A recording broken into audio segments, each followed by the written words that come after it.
swim down, observed. James Wanders said, because we were talking about focus and adult ADHD, that kind of thing. And James said, have you ever had a sleep apnea test, Ryan? Getting a CPAP really helped me with focus issues. And yeah, so I do have a CPAP, and I was falling asleep in meetings at work in the afternoons, and it was pretty embarrassing. And I got it checked out and got a CPAP, and that definitely changed my life in a very much that kind of way you're talking about, Uma mentioned, of putting on glasses way.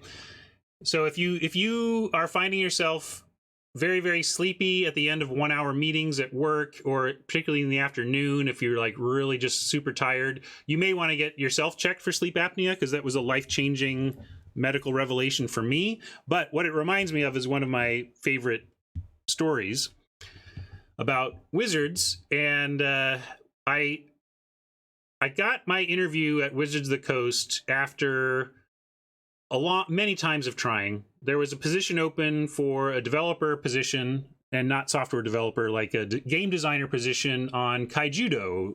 Wizards was going to roll out a US version of their Japanese game, Duel Masters, called Kaijudo. They needed a developer for that. I applied, and I got an interview partly because of limited resources. I think I had some fans in the building that suggested to HR they might want to consider me for this position, and I did it. I got a phone interview and then a follow-up on-site interview, and I was so excited. And they send you this list of who all you're going to be interviewing with all week long. And my first panel is 4 people who are going to interview me about world building, including Brady Dommermuth. He's no longer at Wizards of the Coast, but was the creative lead at the time on Magic. And I come into the office for my interview session. First time ever in the Wizards offices for this purpose. And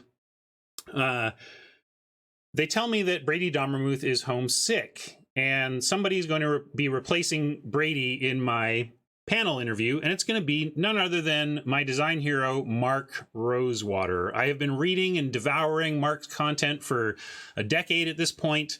He is a design inspiration for me, and I couldn't be more nervous and excited to suddenly find out that I'm going to have an hour of Mark Rosewater's time. 1 hour to convince him and 3 other people that I should be the one to take this job at Wizards of the Coast.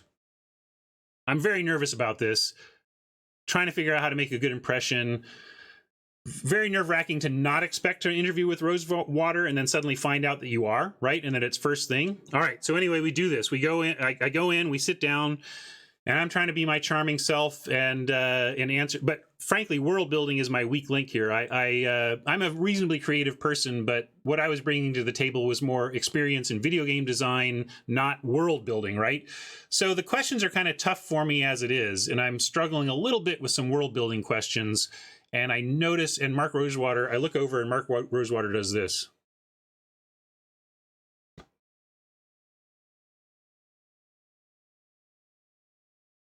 So I'm in my first interview ever at Wizards of the Coast with my design hero in the room, trying desperately to impress him, and he is falling asleep on me.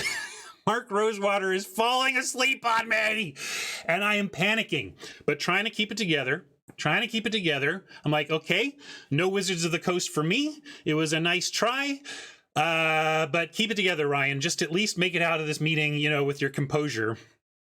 And yeah, for the rest of the meeting, he's basically half asleep the whole time in my first interview at Wizards of the Coast. I get out of there. I'm sad. But I also know that was my worst interview. And I'm like, it's just like, what's my path to victory, Ryan? Don't scoop this game. What's your path to victory? And I'm like, okay, I got to just crush every other interview and make sure the other people override Mark to the point that they somehow give me this job, And I did. I kind of crushed it the rest of the way, played to my outs, everything. Long story shorter, I get the job. I get a job. I didn't actually get that job, but I impressed enough people that they actually made a new job for me. So I applied to work on the Kaijudo team, but they liked my resume for digital implementation of Magic. So they basically made me a different job. Got into Magic, got into R&D anyway. And within like the first week or two of working in the department, I end up in a meeting with Mark Rosewater, and I'm watching him during the meeting, and he does this.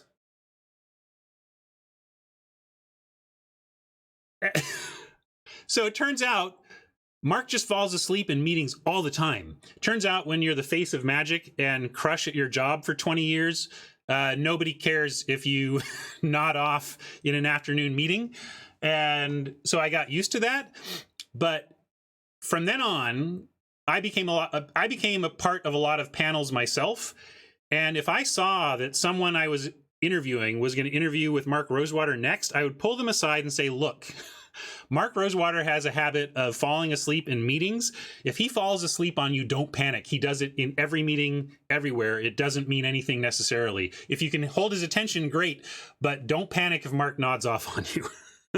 And so I have encouraged people to let people know that. And in many subtle and not so subtle ways, I was like, Mark, you might want to get yourself checked out for sleep apnea. But as far as I know, he never has. And as far as I know, he probably should. Mark, if you're listening, go to your doctor and get a sleep test, man. You fall asleep in meetings. It's rude.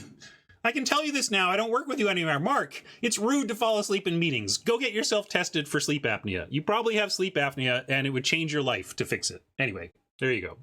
Little story about my terrifying interview with a sleeping Mark Rosewater.